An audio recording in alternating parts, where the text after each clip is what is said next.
Tapi Allah jamin sepanjang Anda gunakan pasti cukup. Kalau kamu ingin naik level dari ini, dari cukup naik level kedua, maka diberikan lagi secara indah oleh Al-Quran. Ini caranya.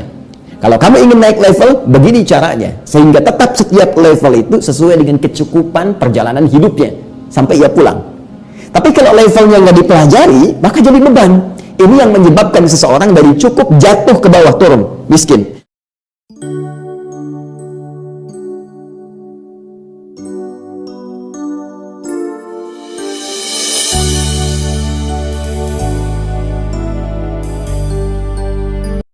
Ini prinsip dasar nih. Jadi jangan pernah kita berpikir bahwa hidup itu nggak dijamin rezeki, kurang rezeki itu mustahil. Karena yang paling dasar yang dijaminkan oleh Allah cukup. Jika ada orang yang merasakan kurang, itu berarti orang yang tidak pernah merasa cukup. Itu problemnya. Ya boleh jadi, maaf, bukan karena nggak cukupnya, karena dia mengejar satu beban yang tidak sesuai dengan kebutuhannya. Atau mengejar sesuatu di luar asas kecukupannya. Itu persoalannya. Ya, kalau dia mau naik, nanti ada lagi tahapannya.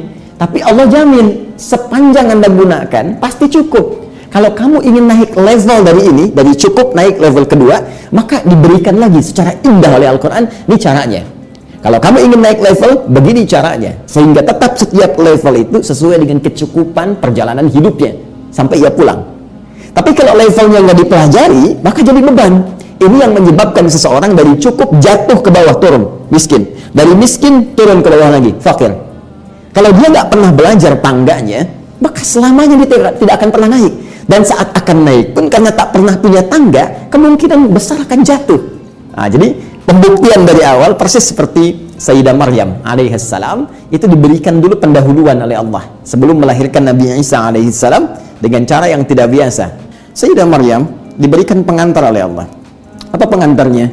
Dari mulai beliau tumbuh, berkembang, dirawat oleh pamannya Nabi Zakaria alaihissalam. Apa yang terjadi dengan beliau? Masya Allah, tiba-tiba setiap mau makan, makanan ada, kan? Setiap ada kebutuhan diantarkan semua oleh Nabi Zakaria. Baru dibuka pintunya mihrabnya, sudah ada semua yang dibutuhkan.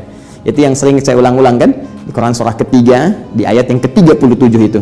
Kullama dakhala 'alaiha Zakaria al-mihrab, di ujung ayatnya, ya, wajada 'indaha rizqa. Setiap kali diantarkan oleh pamannya Nabi Zakaria, ada semua rezekinya, ada semua rezekinya. Kan? Sampai membangun keyakinan, ada keyakinan di jiwa Maryam, ini Allah yang berikan. Yakin.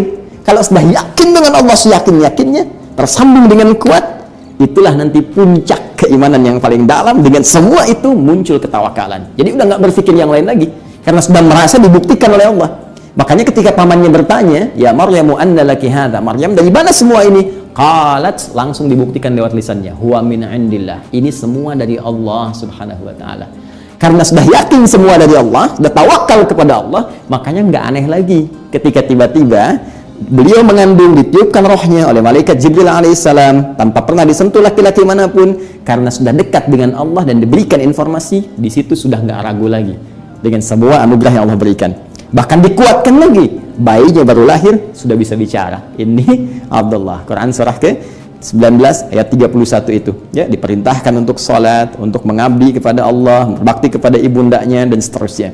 Nah, ini namanya pengantar, muqaddimah, awal pemberian yang membuat kita yakin. Sama persis, ya, lahir dalam kandungan dijamin oleh Allah rezekinya lewat ASI-nya, makanan ibundanya, baru lahir orang sekitaran mengantarkan untuk menunjukkan.